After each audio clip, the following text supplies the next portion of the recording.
La segunda lectura que han escuchado hoy describe la verdadera actitud de un cristiano que va a misa el domingo.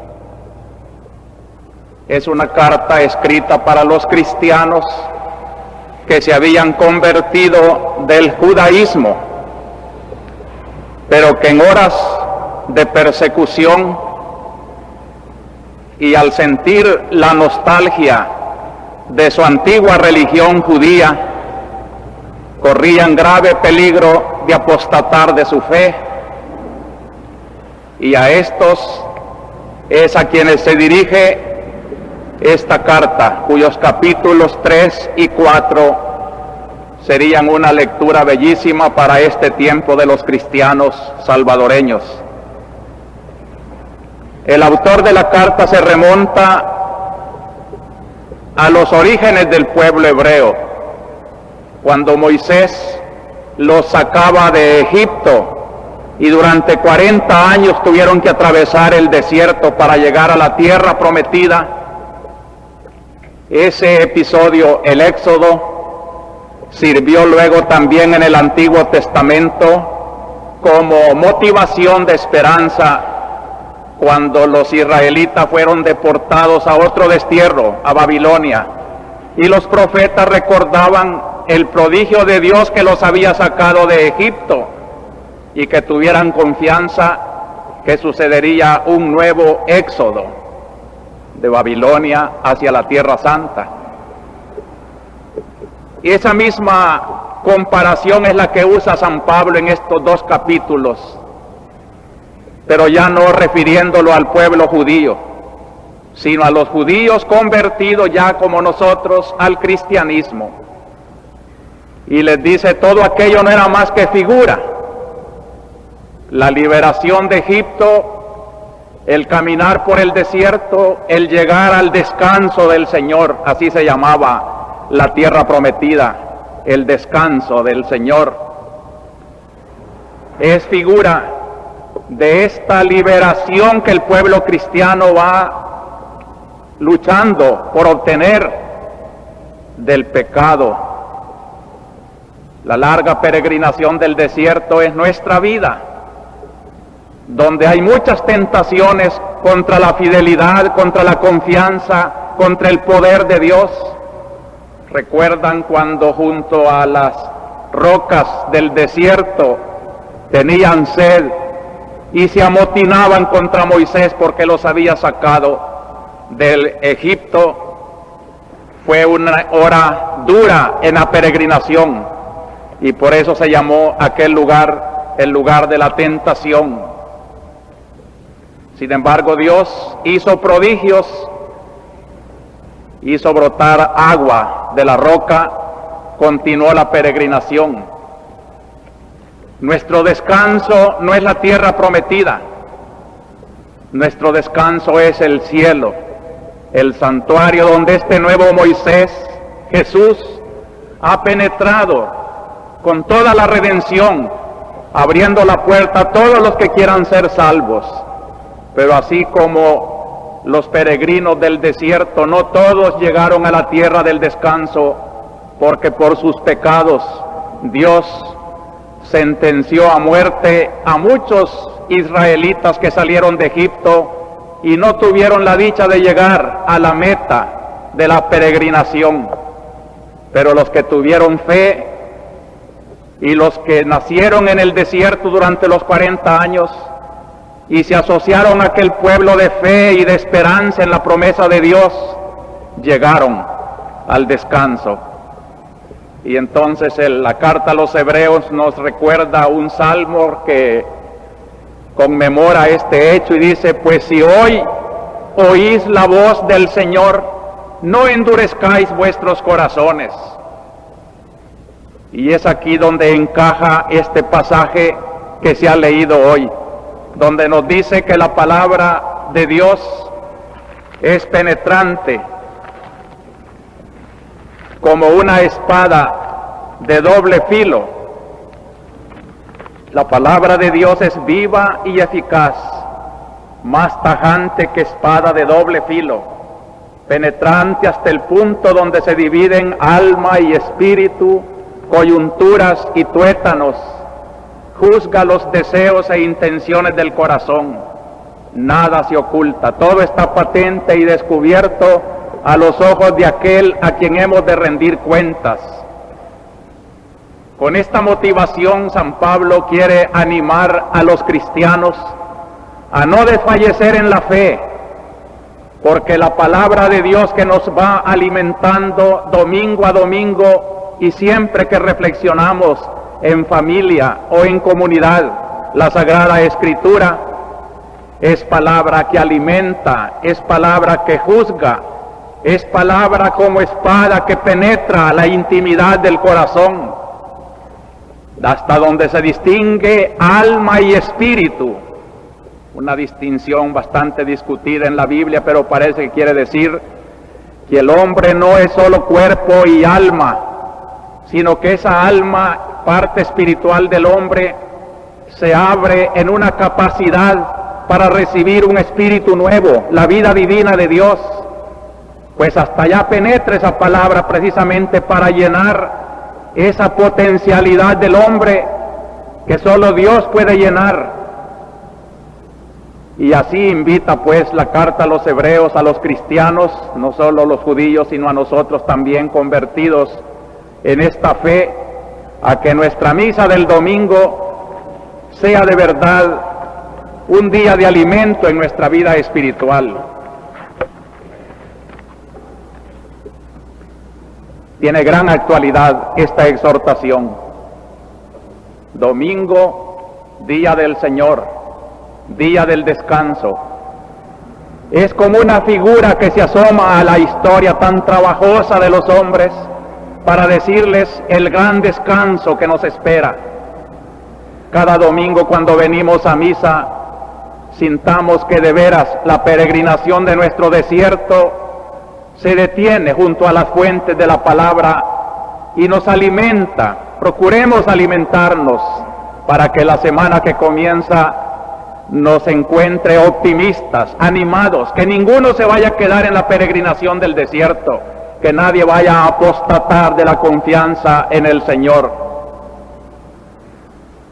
Y así llegaremos a ese Dios que nos va platicando en el diálogo de la palabra divina durante nuestra liturgia de la palabra, hasta el día en que su palabra viva, penetrando hasta lo más profundo de nuestras intenciones, nos juzga y nos dé un lugar en su descanso eterno.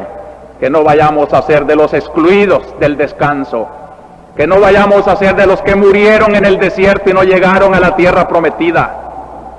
Esta es mi gran preocupación como pastor, y esto es lo que ustedes mismos me animan con su atención, con su perseverancia, con el deseo de ir alimentándonos ustedes y yo de estas palabras divinas. Así le hemos rendido homenaje pues hoy a la segunda lectura, y con esa fe en la palabra de Dios y esa confianza de serle siempre fieles a pesar de las tentaciones y de las persecuciones, de los halagos o dificultades del mundo, nos asomamos hoy a estudiar un problema de mucha actualidad que lo enfocan el Evangelio y la primera lectura. El problema de gran actualidad, que creo que es la causa de la crisis de nuestro país, como lo hemos señalado tantas veces, es un problema de jerarquía de valores. Hay quienes le conceden el valor absoluto a las riquezas, a la propiedad, al poder político, a las cosas de la tierra. Y en cambio hoy Cristo nos enseña que el único valor absoluto es Dios, su seguimiento. Por eso en mi carta pastoral yo digo que entre los servicios que la Iglesia está prestando hoy a la crisis de El Salvador está esta gran contribución de denunciar las idolatrías de nuestra sociedad, de relativizar lo que muchos adoran como ídolos y como absoluto. Y a eso viene la palabra de Cristo hoy, a quitar un gran estorbo para implantar el reino de Dios. Si aquí se predica, queridos hermanos, con toda la claridad que sin duda duele a los idólatras de las cosas de la tierra, no es por hacer un mal ni hacer demagogia, es porque Cristo nos manda a sus predicadores a anunciar el verdadero reino de Dios entre los hombres y a denunciar todo pecado que se oponga al reino de Dios.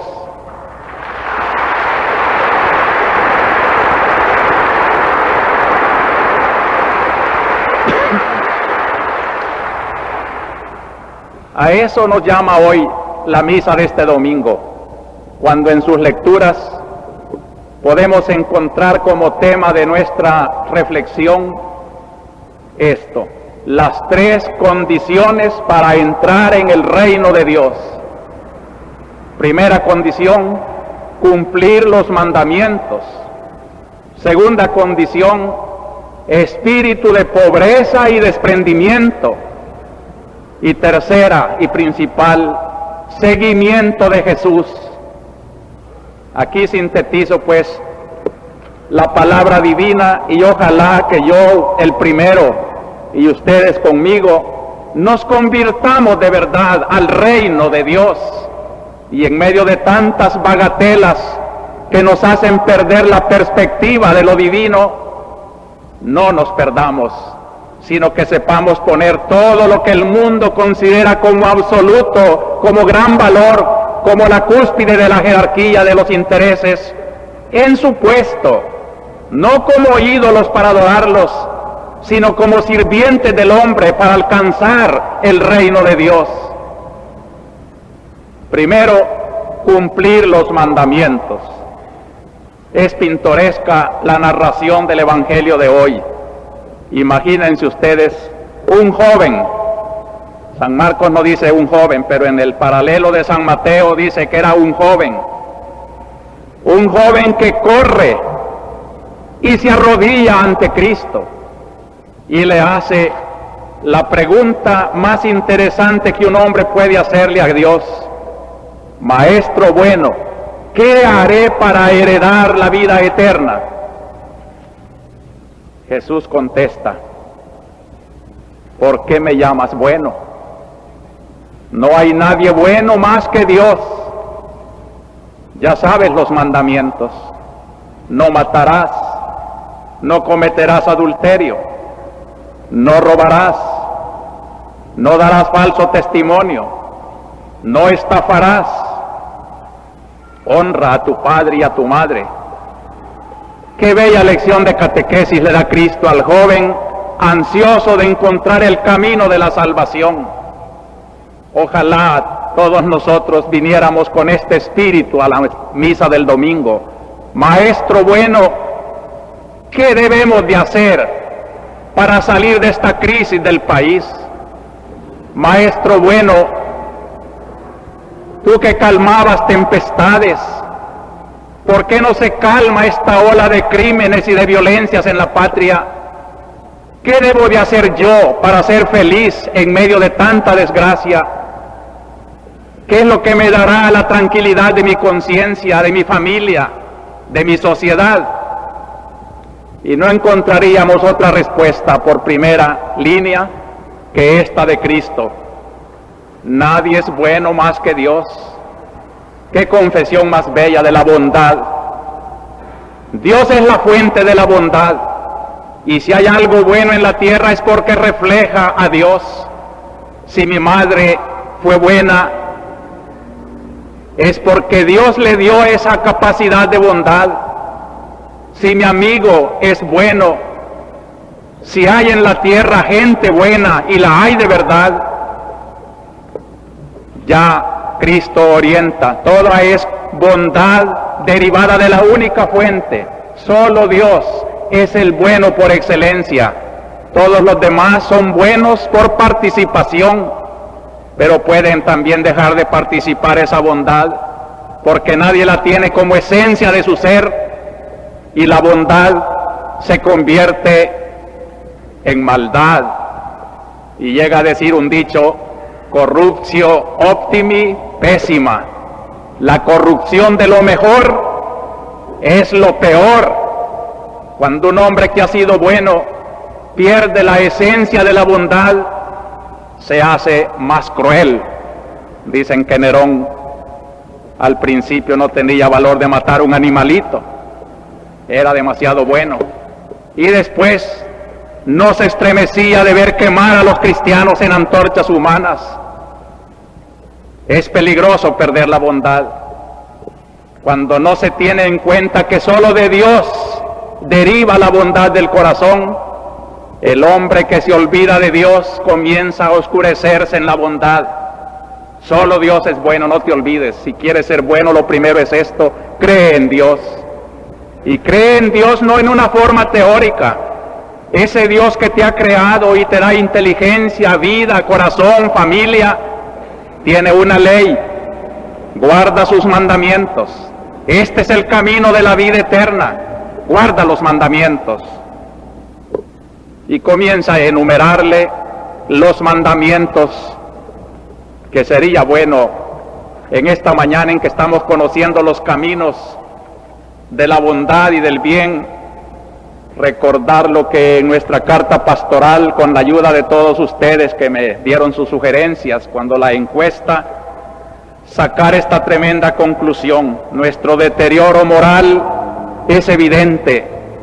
Por todas partes encontramos imperante lo que el Señor llamó el misterio de iniquidad, y el deber pastoral de la Iglesia no puede dejar de denunciar ese reino del pecado y llamar con apremio a la responsabilidad personal de cada uno y de cada grupo familiar y social, así como también y sobre todo a los hombres y grupos de poder que directa o indirectamente se benefician de esta situación y que son los que tienen en sus manos los medios más eficaces para poner remedio a tanto deterioro. Y enumeramos aquí las grandes lacras de nuestra sociedad, ya sea en el orden administrativo público como en el orden privado. Yo creo que no es necesario revolver este pantano, porque todos somos testigos, y aquí cada semana nos encontramos con hechos que verdaderamente son el reino del pecado. Divertido cuando los pecadores se pelean entre sí, cómo se sacan los trapos sucios. Ha salido hoy contra las disposiciones de los impuestos a los cafetaleros y algodoneros una denuncia que tal vez para muchos es una tremenda sorpresa. El Hotel Presidente, en enero de 1977 se comenzó con un presupuesto inicial de 12 millones de colones, y un mes después tuvo que ser ampliado a 18 millones de colones.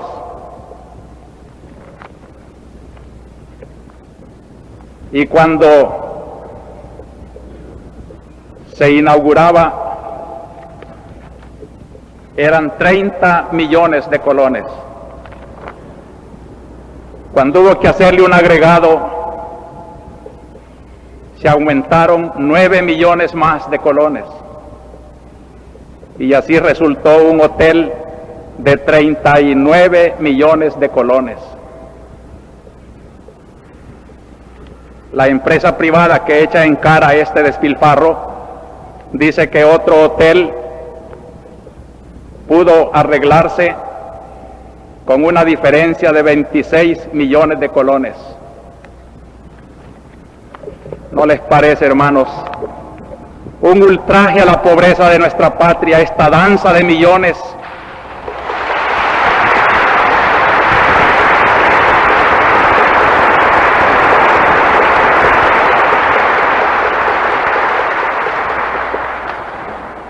Me alegro también de que en esta hora en que hemos dicho que todos tienen que pronunciarse y decir una palabra, si no es de anuncio del reino de Dios, por lo menos de denuncia de las ofensas contra la ley de Dios. Hemos visto un pronunciamiento de la Sociedad Dental de El Salvador ante la realidad nacional y entre otras cosas, como parece un comentario al guarda los mandamientos. Ante este estado de cosas, donde prevalece lo injusto sobre lo justo, con una larga cadena de gobiernos cada vez más impopulares, con un gran capital, salvo contadas excepciones, carente de sensibilidad social, con una ley que solo es aplicable a unos, pero no a otros, y ante clases sociales, unas que lo tienen todo y otras a las que les falta todo. Y luego menciona el capital retrógrado debe convencerse de que ya no es un señor feudal, tiene que ser humano y tratar a sus empleados, por humildes que sean, con la dignidad y el respeto que como hombres se merecen. No nos equivoquemos al asegurar que el dinero y el poder e influencias que éste genera a muchos endiosan a tal grado que se vuelven insensibles al dolor y a las necesidades de los que trabajan para ellos.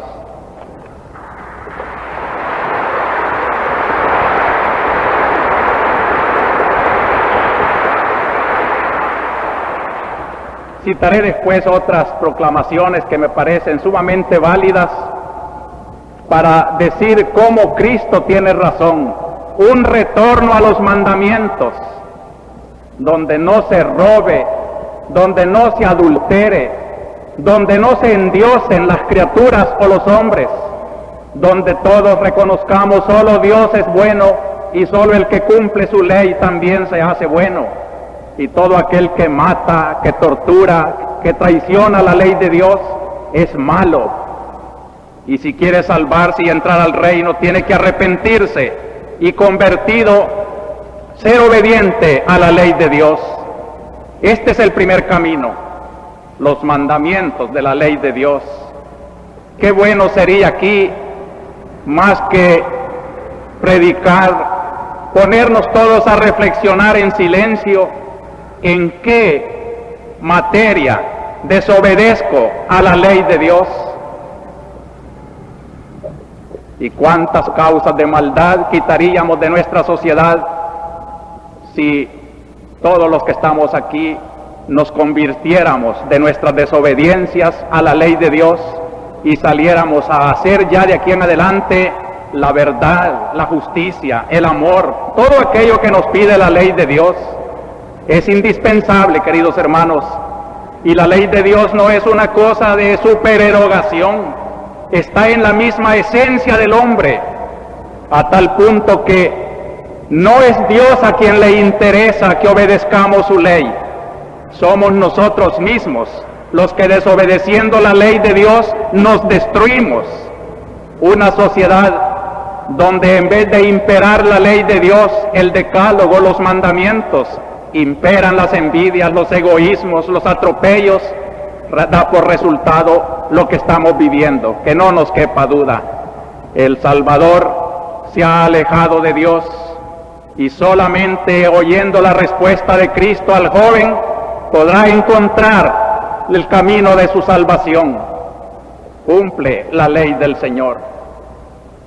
Sigue el pintoresco relato del Evangelio cuando el joven le dice: todo eso lo he cumplido desde pequeño. Y más pintoresco se vuelve el relato cuando Jesús lo miró con cariño, el diálogo de la bondad.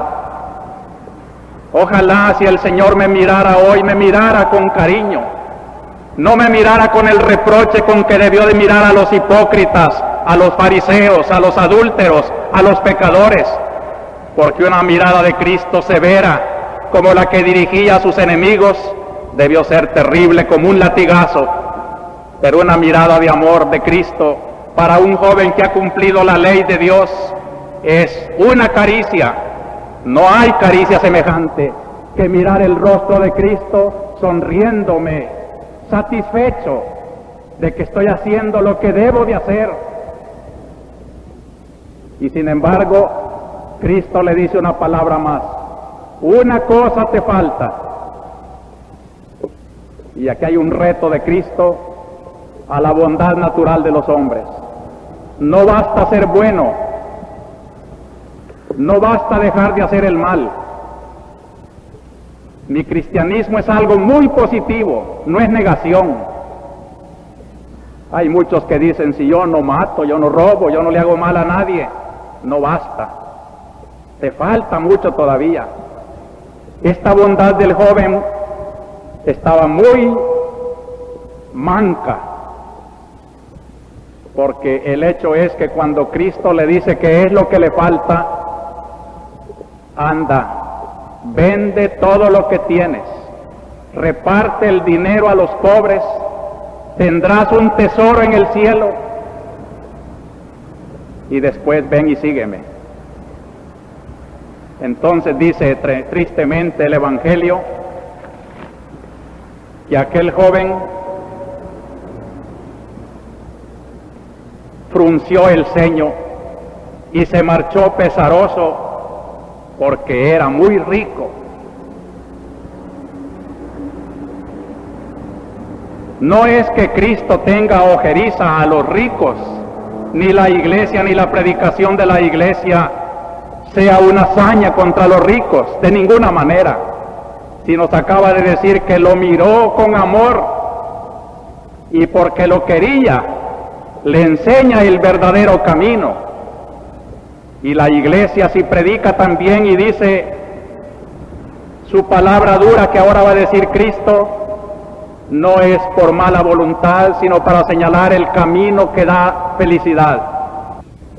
Los discípulos extrañaron de estas palabras, dice el Evangelio, y era natural, hombres formados en la espiritualidad del Viejo Testamento, se hacía consistir la felicidad, la bendición de Dios en tener mucho, larga vida, felicidad en esta tierra. Pero Cristo viene a poner las cosas en su puesto y a decir que si es verdad que es buena la riqueza y que existe la felicidad también en este mundo, no hay que endiosarla. Por eso corrige inmediatamente Cristo a los discípulos que se asustan.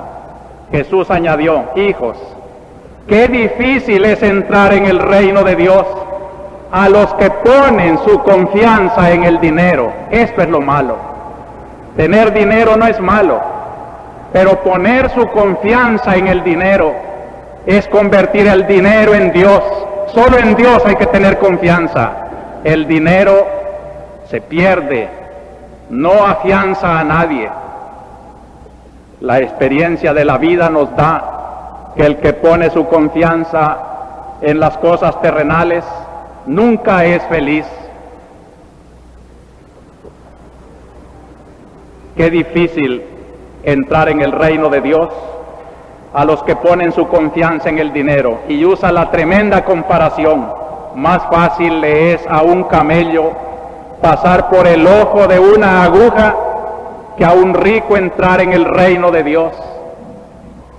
Ellos se espantaron más todavía y comentaban: entonces, ¿quién puede salvarse? Y Jesús se les quedó mirando y les dijo: es imposible para los hombres, no para Dios. Dios puede todo. Con esto está diciendo que puede haber riquezas donde el hombre se convierta a usar las riquezas al servicio del amor, de la justicia, a hacer el bien. Pero este es un milagro. Solo Dios lo puede hacer. Y si de verdad los ricos no pusieran su confianza en el dinero, sino en Dios, y le pidieran la palabra a Dios para usar este dinero, serían santos y harían felices a la tierra.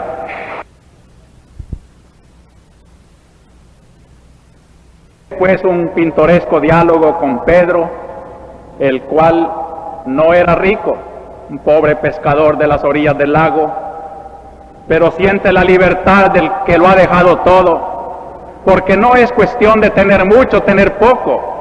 También los que tienen poco pueden estar tan apegados a sus cosas que no tienen libertad de pobres. Y a este pobre que lo ha dejado lo poco que tenía, le pregunta: ya ves que nosotros lo hemos dejado todo y te hemos seguido. Y Jesús le dice: os aseguro que quien deja casa o hermanos o hermanas o madre o padre o hijos o tierras por mí y por el Evangelio, recibirá en este tiempo 100 veces más y después la vida eterna. O sea que el espíritu de desprendimiento es tan necesario para tener la verdadera libertad.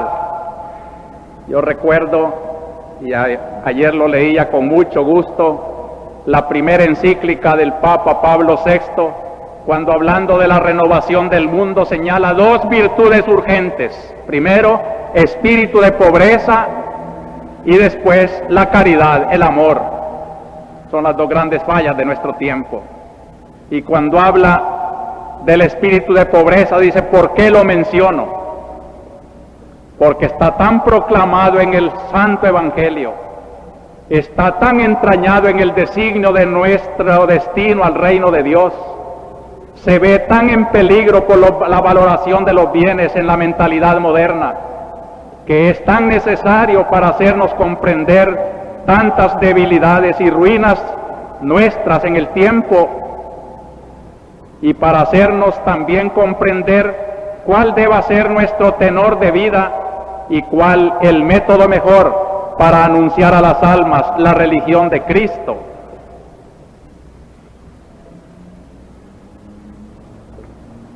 Este desprendimiento nos da la verdadera libertad. En ese mismo texto el Papa dice: ¿por qué el espíritu de pobreza es la verdadera liberación del hombre? La liberación interior producida por el espíritu de pobreza evangélica nos hace más sensibles y más idóneos ya para comprender los fenómenos humanos vinculados a los factores económicos. Nadie puede encontrar la relación que existe entre las desgracias actuales del Salvador y esta avaricia de las clases poderosas como el que tiene espíritu de pobreza. El que no tiene espíritu de pobreza no tiene ojos limpios para mirar que el desprendimiento concede una gran libertad y una gran sensibilidad para los grandes problemas económicos y sociales de El Salvador. También para dar a la riqueza y al progreso el justo y con frecuencia severo aprecio que le conviene. El progreso, la riqueza, tiene que ser juzgado por el criterio cristiano y no siempre tiene que ser el criterio absoluto, como si todo fuera el progreso que deja tantos en la miseria, mientras unos pocos son los que lo disfrutan. Para dar a la indigencia el interés más solícito y generoso, y también para desear que los bienes económicos no sean fuente de luchas, de egoísmos, de orgullo entre los hombres, sino que estén orientados por vías de justicia, de equidad al bien común y por lo mismo más abundantemente distribuidos. Si el gran origen de nuestros males es la injusticia social, solo el espíritu de pobreza y de desprendimiento nos puede volver a ser felices. Por eso Cristo pues inculca hoy tanto ese espíritu de desprendimiento y de pobreza. Y cuando el último acontecimiento eclesial grandioso de nuestra América, la reunión de Puebla, señala también un camino para encontrar la felicidad de nuestros pueblos, dice con esta palabra de preferencia: opción preferencial por los pobres. No quiere decir que hay que despreciar a los ricos y solamente interesarse por los pobres. Ya he repetido la fórmula de Puebla, que me parece maravillosa. Es una invitación a todas las clases sociales, ricos y pobres, a interesarnos como causa propia por el pobre, que se identifica con Cristo. Todo lo que hagas a Él, a mí me lo haces. ¿Cuándo llegará ese día, hermanos, en que de veras nos convirtamos como Cristo le dice al joven? No basta que cumpla los mandamientos. Es necesario espíritu de pobreza y de desprendimiento. Y yo les invito a que si la palabra de Dios que hoy penetra como espada hasta lo profundo de cada corazón, analicemos nuestro apego a las cosas de la tierra. Muchas o pocas, no importa. El apego es una actitud personal que hace desgraciado al hombre que vive apegado, aunque sea a una miseria de la tierra. Y por último, el tercer pensamiento, la tercera condición, Cristo le dice al joven, y luego sígueme. Esto es lo principal. Y cuando le dice a Pedro, quien deje tierras y familia y todo, por mí y por el Evangelio. O sea que hay un aspecto positivo en la liberación. La liberación que el cristianismo predica es una liberación de algo que esclaviza para algo que nos hace dignos. Por eso aquellos que solamente hablan de las esclavitudes, de la parte negativa de la liberación, no tienen toda la fuerza que la iglesia le puede dar a un hombre. Lucha sí contra las esclavitudes de la tierra, contra la opresión, contra la miseria, contra el hambre. Todo eso es cierto. ¿Pero para qué? Para algo. Como dice San Pablo en una hermosa frase, ser libres para el amor, ser libres para algo positivo. Es esto que Cristo le dice, sígueme. Eso es lo más positivo que puede haber. El verdadero liberador es aquel que comprende que si se lucha contra las esclavitudes es porque se va a algo positivo. El episodio que hemos comentado del Éxodo es salida de la esclavitud de Egipto, pero para algo positivo, para la tierra prometida, para el descanso, para la dignificación del hombre. Si alguien solamente se contentara con desprenderse estoicamente de sus bienes, pero no lo hiciera con amor y buscando a Dios y a su Evangelio, tendríamos algo muy anormal. Y por eso podemos decir que todos aquellos liberadores, todos aquellos revolucionarios que hacen consistir su lucha solo en aspectos negativos, violentos, venganzas, odios, acabar con el enemigo, están muy mutilados. Lástima que tanta generosidad se desperdicie tan negativamente. Hubo una vez un comunista que se convirtió al cristianismo porque alguien le dio a leer el Evangelio. Y después ya cristiano se convirtió en una preciosa oración, expresaba sus sentimientos. Señor, ya que te he conocido, te pido dos gracias. Una, que le des a la generosidad de mis antiguos camaradas este conocimiento de ti, y a los que ahora son mis compañeros cristianos, que les dé la generosidad de mis camaradas. Es lástima.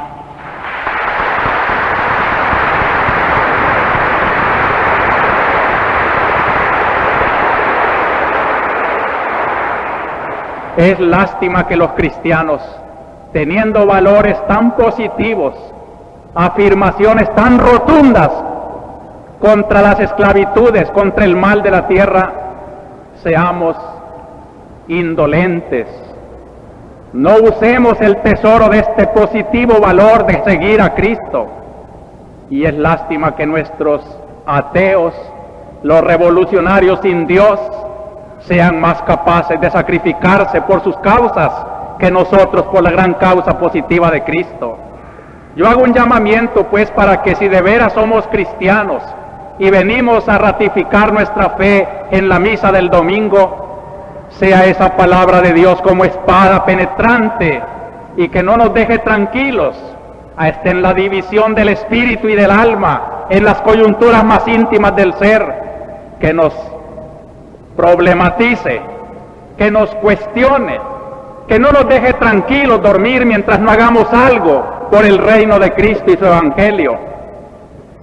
Con razón aquel joven tuvo miedo de seguir a Cristo. Pensó que solo con no hacer el mal, cumplir los mandamientos en una manera perezosa, indolente, como hay muchos cristianos que creen juzgar a los demás porque ellos son buenos, y son buenos porque no hacen el mal. No es eso lo que quiere Cristo. Por algo murió el Señor, por algo más positivo, y nos dejó la enseñanza de que no teniendo Él necesidad de sufrir, sufrió por nosotros, para que ya nosotros, dice San Pablo, no vivamos para nosotros, sino para aquel que murió por nosotros. Y hay una ventaja en este seguimiento de Cristo que nos lo hace comprender la primera lectura de hoy. El libro de la sabiduría, aunque pertenece al Viejo Testamento, ya vislumbra la sabiduría cristiana. Es de un autor que sin duda estaba imbuido de la mentalidad griega allá en Alejandría, y veía esto que les acabo de decir yo, la cobardía de sus antiguos correligionarios judíos, y veía en cambio una filosofía griega que ganaba más entusiasmo que la misma Biblia, y entonces se dedicó a escoger de la Biblia todas las motivaciones para animar a sus correligionarios, y así sale el libro de la sabiduría. Finge una relación de Salomón orándole a Dios, pidiéndole sabiduría. Supliqué y se me concedió. Invoqué y vino a mí un espíritu de sabiduría. La preferí a los cetros y a los tronos, y en su comparación tuve en nada la riqueza. Dichoso el hombre que cuando llega a comprender la sabiduría, la riqueza, la infinita belleza de Dios, ya no se embeleza en los ídolos de la tierra. No le equiparé a la piedra más preciosa, porque todo el oro a su lado es como un poco de arena, y junto a ella la plata vale lo mismo que el barro. Ah, si Dios descubriera lo vano que es el oro, lo pobre que es la plata, lo miserable que son los bienes de la tierra, cuando no los ilumina la sabiduría de Dios. Más aún, dice el sabio, la preferí a la salud y a la belleza. Hay quienes no idolatran el oro ni el poder, pero sí idolatran la belleza, los placeres de la carne, las vanidades de la vida. Tampoco eso le parecía, porque me parecía que no tenía esplendor, y toda la belleza y la salud no es como la sabiduría, que no tiene ocaso. La belleza humana que es, dice la Biblia, flor de heno, que a la mañana brilla y a la tarde se seca. ¿Cuántos hay que están perdiendo por ese zacate las riquezas del cielo? Y al terminar en la lectura de hoy dice una cosa bellísima: todos los bienes juntos me vinieron con la sabiduría. Había en sus manos riquezas incontables. Sucede esto curioso, que cuando un avaro no quiere desprenderse de las cosas materiales, le parece que eso es todo el tesoro de la vida. No hay cosa más ridícula que un avaro. Por eso dice el Papa en su encíclica Populorum Progressio: la avaricia es la figura más elocuente del subdesarrollo moral. Subdesarrollados, los que tienen mucho dinero pero son avaros, los que codician, los que quieren solo las cosas de la tierra. Y el avaro es miope, no sabe que cuando se desprenda de estas cosas, por amor al reino de Dios, sentirá que sus manos se llenan más de riqueza y que brillará con más fulgor hasta la belleza de la tierra, cuando en esta jerarquía de valores pongamos en el primer lugar lo absoluto, Dios nuestro Señor. Queridos hermanos, estas son las tres condiciones para entrar en el reino de Dios. Yo quisiera que preguntáramos ahora, ¿cómo anda nuestra sociedad? ¿Y cómo anda nuestra comunidad iglesia? Principalmente esto, porque la palabra de Dios, el primer destinatario es la iglesia. Mi sueño al predicar aquí la palabra de Dios y mi agradecimiento más profundo a la atención que ustedes le dispensan es hacer nuestra iglesia. Este es lo primero que yo quiero, que construyamos entre todos una iglesia según el corazón de Cristo, una iglesia en que cada uno de sus miembros, desde el obispo hasta el niño que se acaba de bautizar hoy, seamos todos miembros de un reino de Dios y nos capacitemos cada vez más a implantar ese reino de Dios con el testimonio de nuestra palabra, de nuestra comunidad, de nuestro ejemplo. Somos servidores del reino de Dios, no lo olvidemos.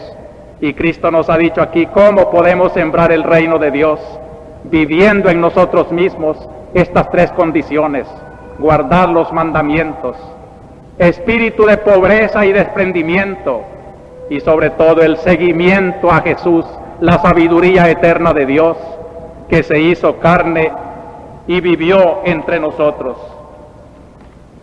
Dice una cosa muy hermosa el Concilio Vaticano II acerca de esta sabiduría y de este seguimiento de Cristo.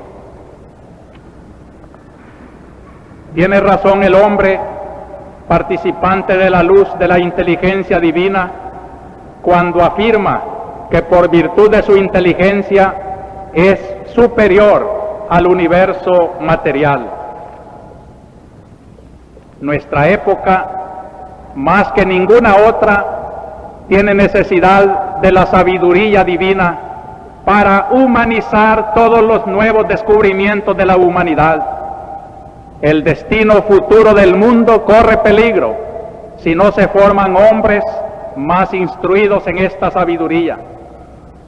Debe advertirse, miren qué elogio más bello para nuestro pueblo, debe advertirse, dice el concilio, que muchas naciones económicamente pobres, pero ricas en esta sabiduría, pueden ofrecer a las demás una extraordinaria aportación.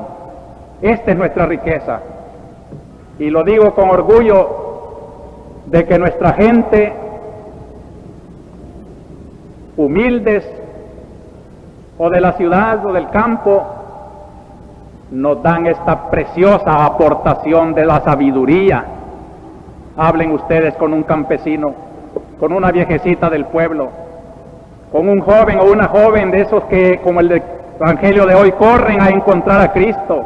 Hay comunidades riquísimas donde, reflexionando uno con ellos, encuentra estos tesoros de sabiduría, de desprendimiento, de entrega a nuestro Señor Jesucristo.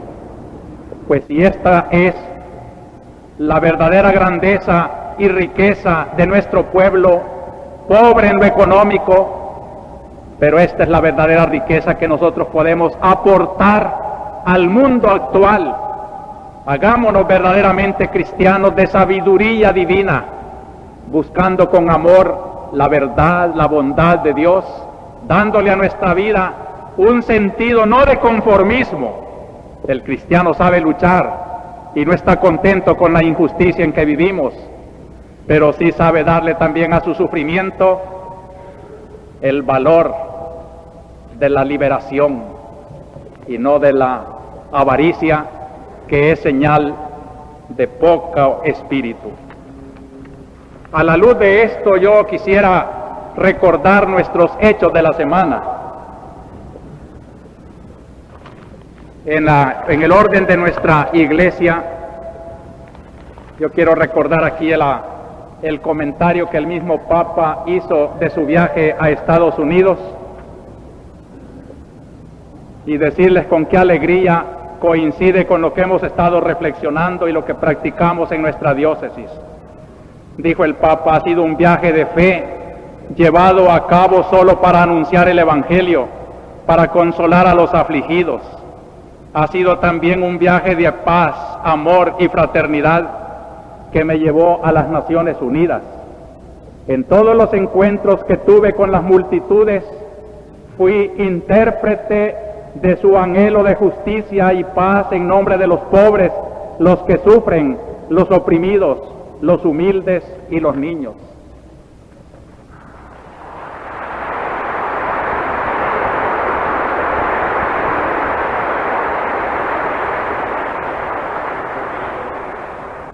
En esta semana murió un sacerdote muy querido en nuestra diócesis, el padre Vicente García Artola, hermano de otros dos sacerdotes ya difuntos, el padre Salvador y padre Juanito. Damos nuestra condolencia a su familia y a su congregación de padres paulinos. Las vicarías de Cuscatlán estuvieron haciendo su retiro espiritual muy fructuoso.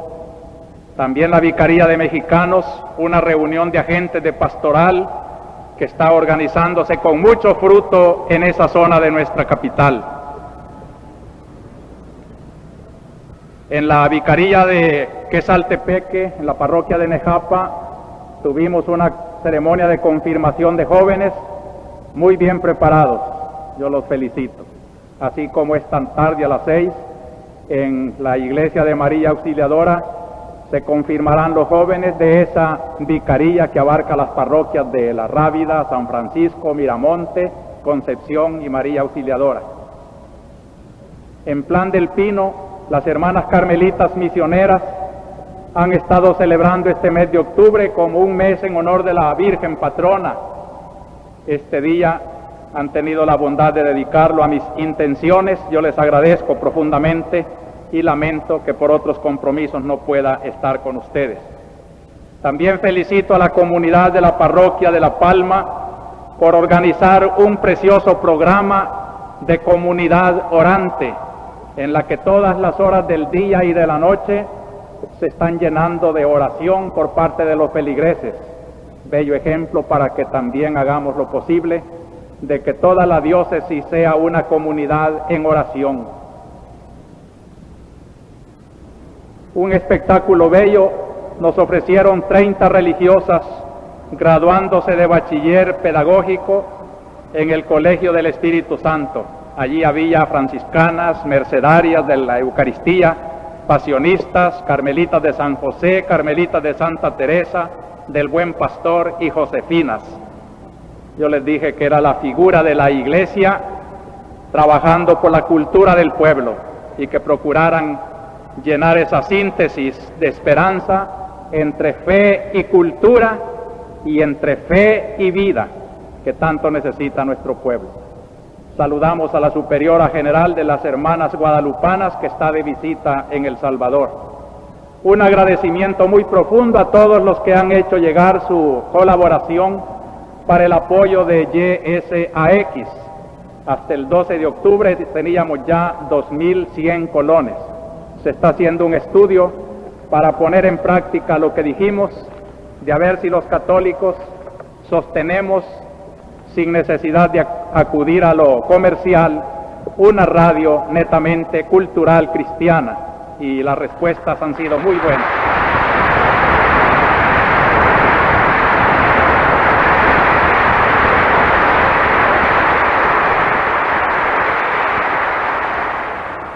Desde esta comunidad iglesia que yo invito a que crezcamos en estas tres condiciones del reino de Dios, porque así nos haremos más capacitados para iluminar la realidad que nos circunda.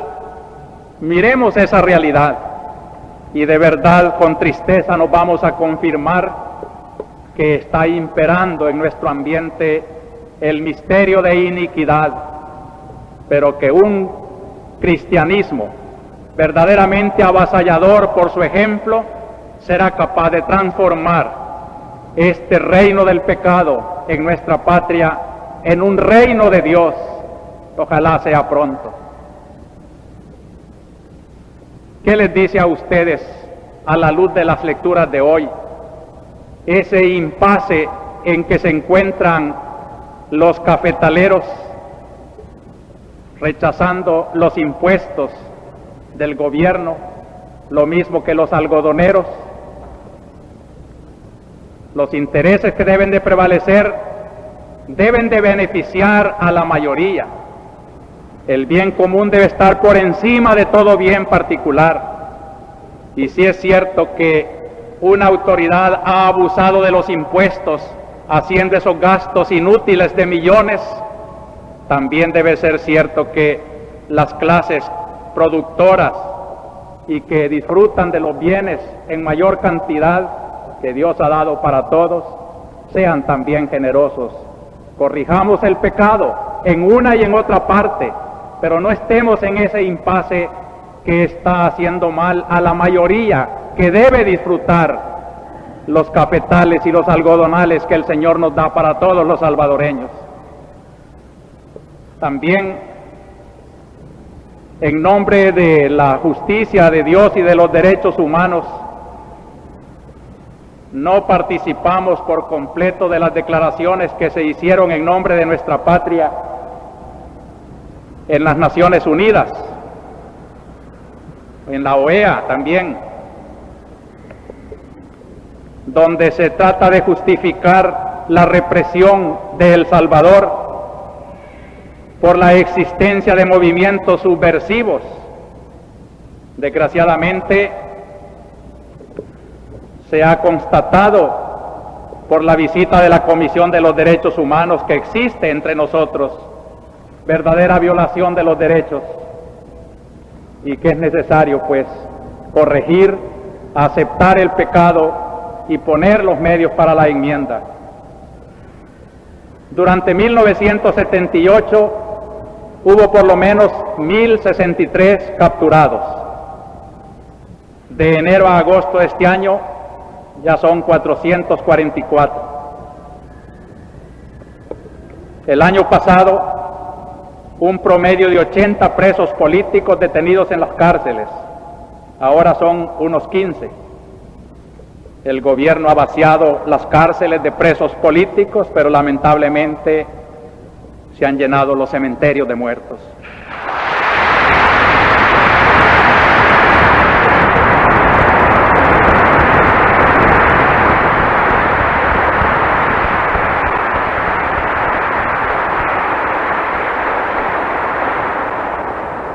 Fíjense, en 1978, 147 asesinados por motivos políticos. Y solo de enero a septiembre este año ya son 580 asesinados, 4 veces más que el año pasado.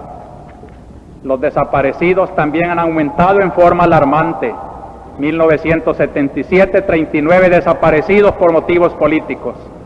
1978 registramos 23 desaparecidos y en estos meses de este año ya son 65 desaparecidos. Y cuando uno piensa en lo doloroso de cada caso, no es broma esta multiplicación de números.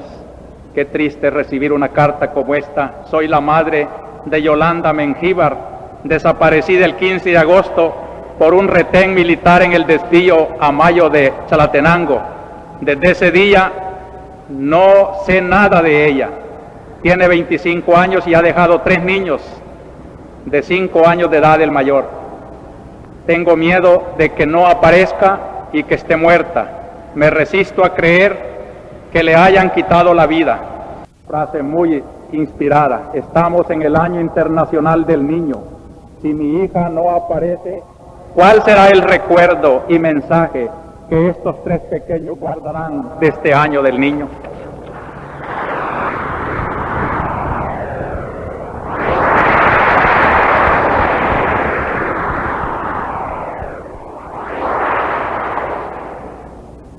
Insistimos que mientras no se estudie un cambio profundo de la estructura económica, política y social de nuestro país, estará viva la raíz de todas estas situaciones.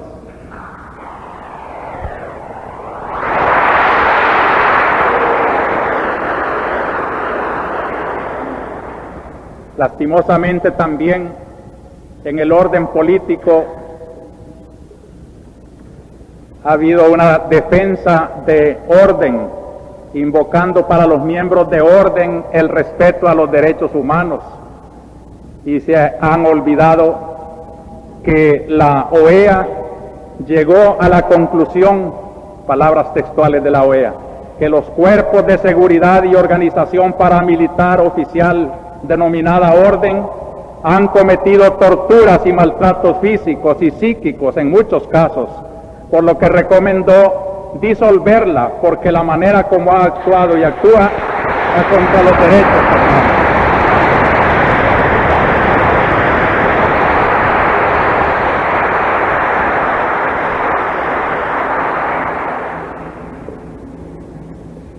Los pronunciamientos nos van dando esperanza de que, como digo en mi carta pastoral, cada vez van siendo más y más los que creen en la necesidad de estos cambios urgentes y profundos de nuestro país. Quiero alegrarme por las dos intervenciones que se vieron por televisión del Foro Popular. Me parece que es un camino hacia la unidad que puede ser una esperanza de los cambios políticos en nuestra patria, con un sentido.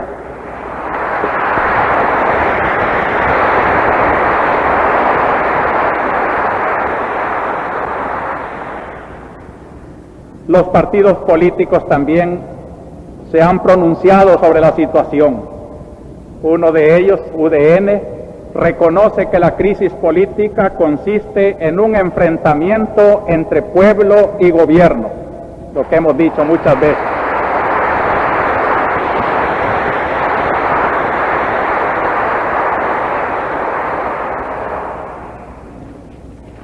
Cuando se nos ha preguntado entre los conflictos de la iglesia, decimos lo mismo: no es la iglesia con el gobierno, sino el gobierno con el pueblo, y la iglesia quiere estar con el pueblo, y por eso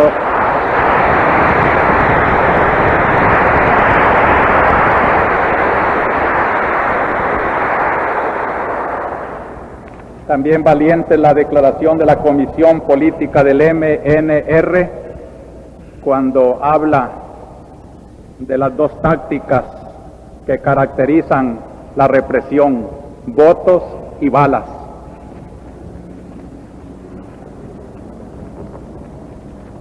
Me quiero referir también a la declaración de la Asociación Nacional de Anunciantes. Propuso algunas sugerencias. Por ejemplo, dice: es obligación del ciudadano exhortar a todas las personas conscientes a que participen y se pronuncien públicamente. Dice: los periódicos pueden comenzar por abrir una página en blanco para tribuna abierta, aunque sea en blanco, invitando a la opinión. También las radiodifusoras puedan empezar con una media hora de micrófono abierto. La televisión puede ofrecer un espacio para entrevistarse con personas representativas de los diferentes sectores de la comunidad productiva. Esta iniciativa de la Asociación Nacional de Anunciantes de El Salvador, ANAES, es muy buena, pero en la práctica hemos visto que es imposible. Cuando hemos querido publicar algo que toque las estructuras económicas, encontramos la oposición de los mismos anunciantes. Yo mismo fui desterrado de un periódico donde los anunciantes dijeron que no convenía que yo escribiera en el periódico. Con esta libertad, ¿cómo vamos a abrir las páginas de los periódicos o los micrófonos y la televisión? Esto debían de hacer los medios de comunicación. Seguro esta es la apertura en la que se oyeran todas las opiniones. Pero YSAX la otra vez retaba: ¿cuándo han visto ustedes publicado un editorial de nuestros periódicos tocando esta llaga de nuestra sociedad? Y solamente se publican las cosas que dejan pasar los que anuncian. Y así tenemos pues condicionado nuestra publicidad.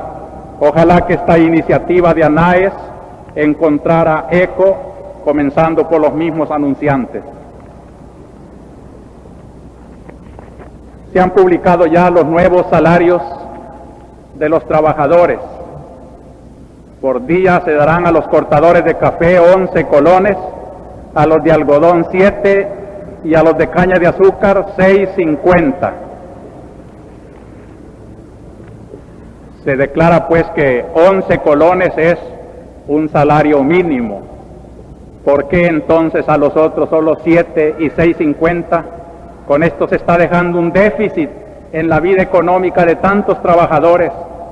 Se dirá que los productos no dan, pero aquí vendría la buena administración del gobierno, que si impone impuestos sirvan precisamente para equilibrar estas deficiencias y no para malgastar los millones en cosas inútiles.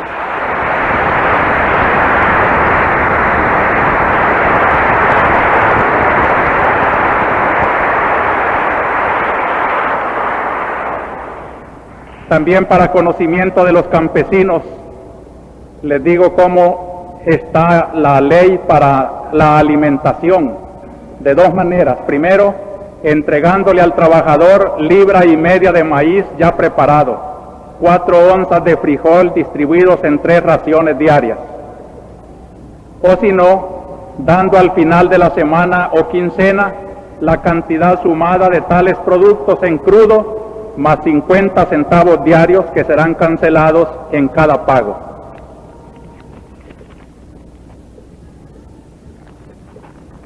Los campesinos, a los cuales tal vez no les llegan muchas veces todos estos conocimientos, les advierto que si en el cumplimiento de estas disposiciones de su salario y de su alimentación notaran abusos o descuidos,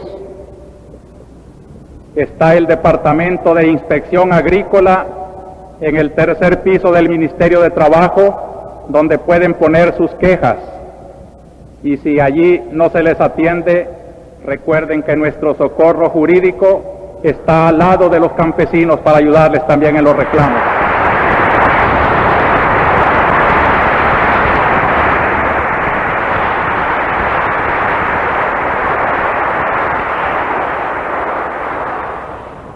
Desde el 21 de septiembre se encuentran secuestrados los señores Dennis McDonald y Fausto Bukele.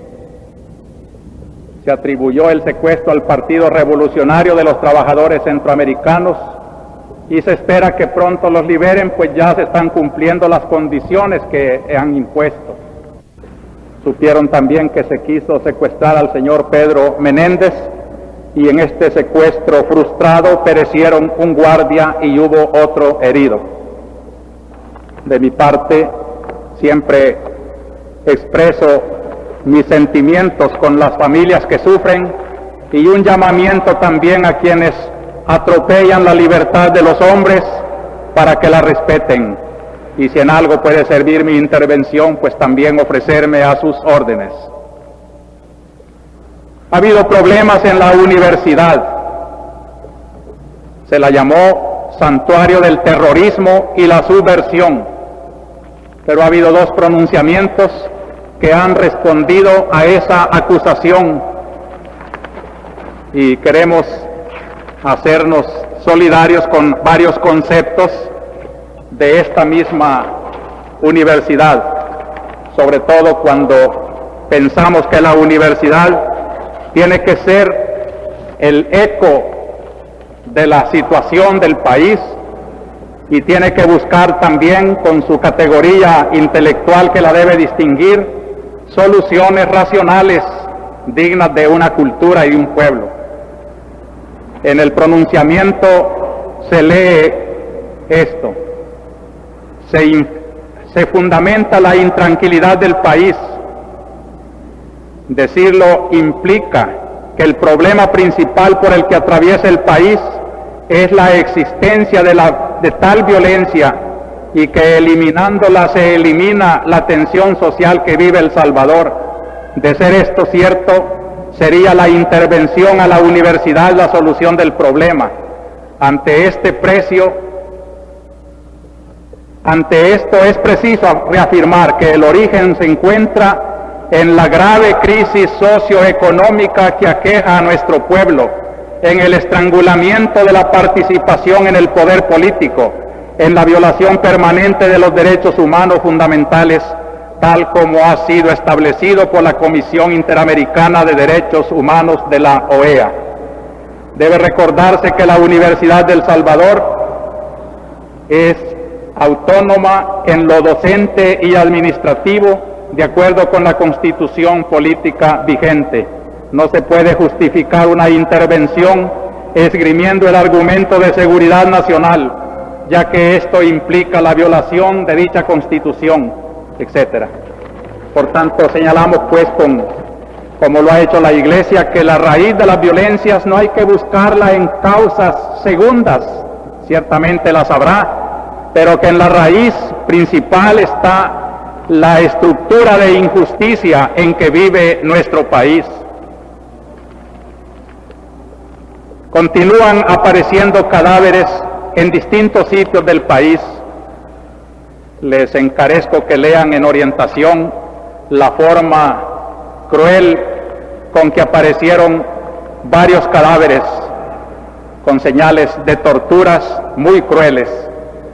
Esta semana han aparecido 11 cadáveres. Capturaron y después ametrallaron a una promotora social de Lista. Se trata de la señora Dalia Arbizú Peña. Según se dice, estaba en el 6º mes de embarazo y se dedicaba a la promoción de las mujeres en el campo. Es necesario investigar y sancionar asesinatos tan crueles, tan inhumanos. También quiero denunciar las amenazas a muerte que sigue recibiendo el doctor Roberto Lara Velado, presidente de la Comisión de Derechos Humanos, lo mismo que de su vicepresidente. Denunciamos también otras acciones de movimientos políticos militares. El ERP se responsabilizó de una bomba que estalló cerca de la casa del fiscal. Las FARN se tomaron varias emisoras para transmitir un mensaje. Las FPL incendiaron cerca de 20 vehículos nacionales y pusieron bombas en varias alcaldías y en el local de la administración de cuentas, etc. Capturados sin que se hayan consignado a los tribunales, Marcos Calles, en Upatoro, Chalatenango; Mercedes Vitelio García, secretario general de Minerva; Jorge Villalobos, secretario de Asuntos Juveniles, capturados desde el 12 de octubre. También insistimos en el desaparecimiento de la doctora María Teresa Hernández Zavallos desde el 15 de octubre. Su hijo de 9 años, Vladimir, escribió en orientación esta frase: por favor, su libertad. En este sufrido país, hasta la libertad hay que mendigar. En el campo laboral también tenemos que lamentar desórdenes. Continúan varios conflictos laborales, unos desde hace más de 2 meses y otros que van por el mismo camino. Cojefar de la construcción, Apex, Duramás, Arco Ingenieros y Lido, ya son situaciones preocupantes.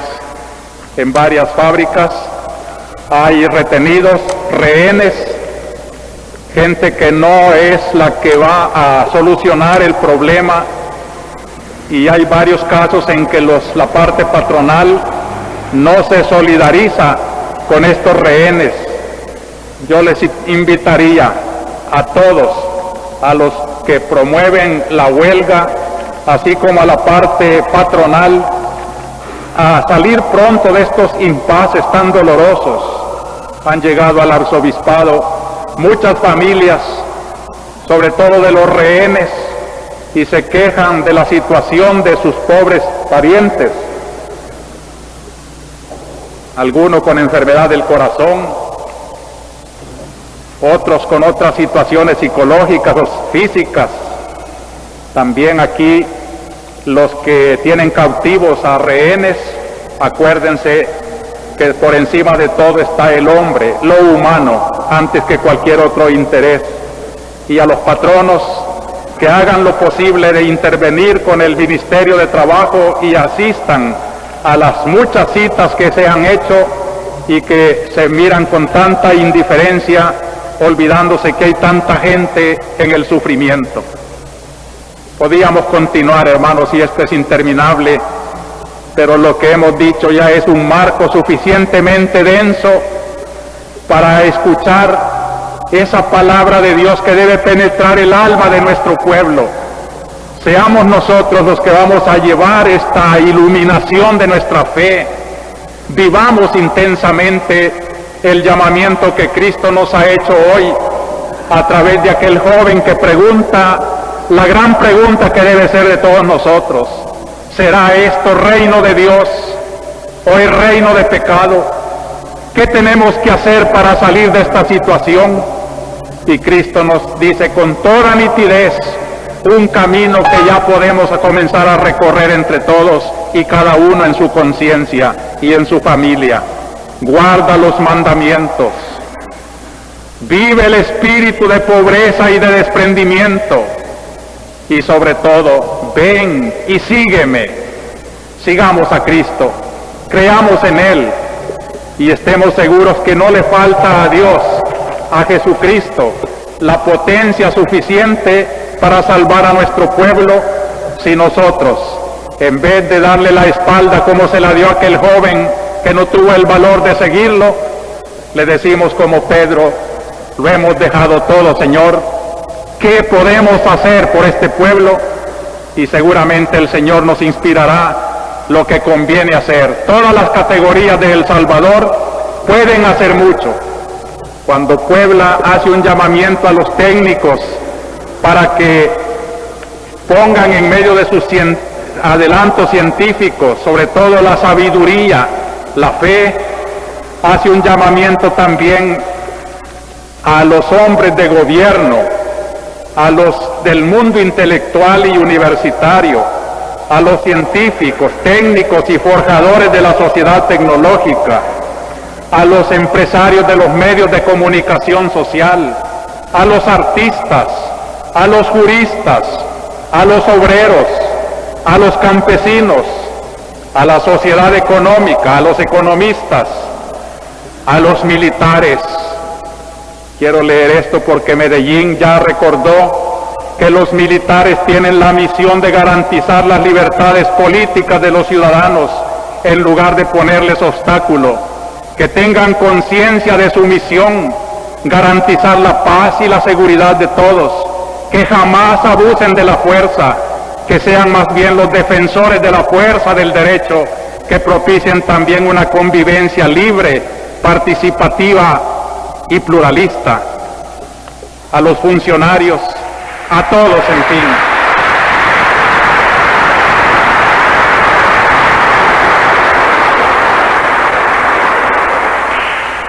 Y concluyo con esta frase de Puebla: a todos, por fin, que contribuyan al funcionamiento normal de la sociedad, profesionales liberales, comerciantes, para que asuman su misión en espíritu de servicio al pueblo, que de ellos espera la defensa de su vida, de sus derechos y la promoción de su bienestar.